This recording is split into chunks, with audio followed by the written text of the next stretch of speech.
বুৰঞ্জী প্ৰসিদ্ধ দিখৌমুখত গড়ৰ মুক্ত বিচৰণ গড়ৰ মুক্ত বিচৰণক লৈ শংকিত বহুজন বুৰঞ্জী প্ৰসিদ্ধ দিখৌমুখত এটা এশিঙীয়া গড়ৰ মুক্ত বিচৰণ কৰা দেখা গৈছে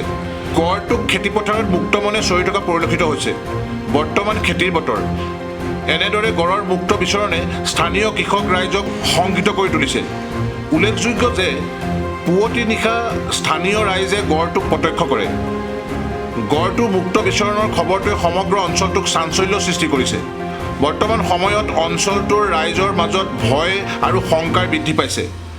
অতি সোনকালে গড়টোক কৃষিপ্ৰধান অঞ্চলটোৰ পৰা উলিয়াই পঠোৱাৰ ব্যৱস্থা গ্ৰহণ কৰিবলৈ বিভাগীয় কৰ্তৃপক্ষক দাবী জনাইছে স্থানীয় ৰাইজে উল্লেখযোগ্য যে গত বৰ্ষতো এনেদৰে দুটা গড় শিৱসাগৰ জিলাৰ বিভিন্ন স্থানত মুক্তভাৱে বিচৰণ কৰা দেখা গৈছিল আৰু সেই দেখাক লৈ সাধাৰণ জনতা তথা বন বিভাগক অস্বস্তিত পেলাইছিল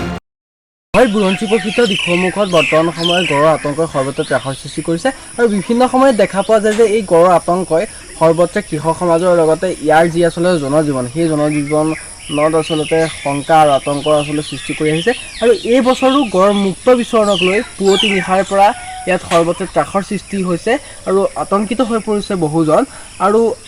ক'ব লাগিব যে যিহেতু বৰ্তমান সময়ত কৃষিৰ সময় আৰু কৃষিৰ সময়ত এই গড়ৰ মুক্ত আচৰণক লৈ সমগ্ৰ দিখৌমুখবাসী ৰাইজৰ আচলতে মাজত শংকা আহিছে আৰু কৃষিজীৱী লোকসকলৰ আচলতে যিহেতু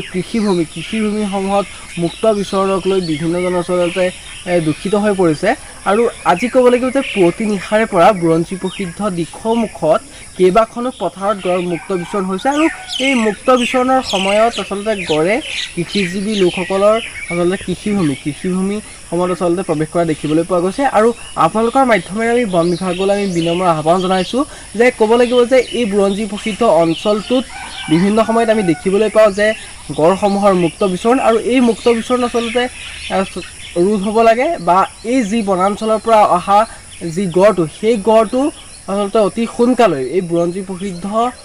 অঞ্চলৰ পৰা খেদোৱাৰ ব্যৱস্থা গ্ৰহণ কৰিব লাগে বন বিভাগে আৰু বিভিন্ন সময়ত আমি দেখিবলৈ পাওঁ যে এই বুৰঞ্জী প্ৰসিদ্ধ অঞ্চলটো আচলতে গড়ৰ মুক্ত বিচৰণ আচলতে হয় আৰু ইয়াৰ আচলতে বিভিন্নজন শংকিত হয় কিয়নো ইয়াত শিক্ষানুষ্ঠান আছে ইয়াত আচলতে এই অঞ্চলটোলৈ বিভিন্ন ঠাইৰ পৰা পৰ্যটকসকল আহে বা এই যিহেতু বৰ্তমান সময়ত কৃষিৰ সময় আৰু কৃষিৰ সময়ত আচলতে বিভিন্নজনে কৃষি কৰ্মত যিহেতু নিয়োজিত হৈ আছে গতিকে আমি বন বিভাগলৈ আমি বিনম্ৰ আহ্বান জনাইছোঁ যাতে আপোনালোকে উন্নতি পেলাৰ ব্যৱস্থা কৰে